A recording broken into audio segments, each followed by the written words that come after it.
সালামু আলাইকুম। সৌদি আরবের মক্কায় এই মুহূর্তে আমি আছি।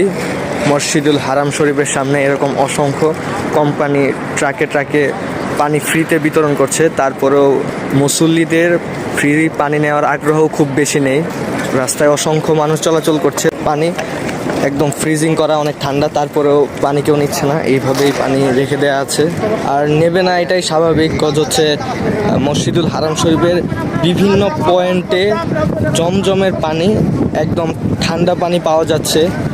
তাই মুসল্লিরা সেই পানি খাওয়ার জন্য এই কোম্পানির ইনটেক পানিগুলা নিচ্ছে না। অ্যাকচুয়ালি হজ মৌসুমে বিভিন্ন দেশ থেকে যে মুসল্লিরা আসে তাদের সৌদি আরবের বিভিন্ন সরকারি পর্যায়ে অথবা বিভিন্ন বিজনেসম্যানরা হচ্ছে মেহমানদারি করে থাকে।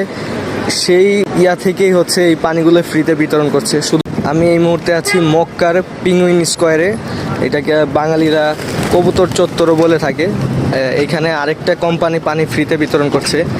রাস্তায় হাজার হাজার মুসল্লি যাতায়াত করলেও সংখ্যাগরিষ্ঠ কিছু মুসল্লিরাই শুধু পানি নিচ্ছে।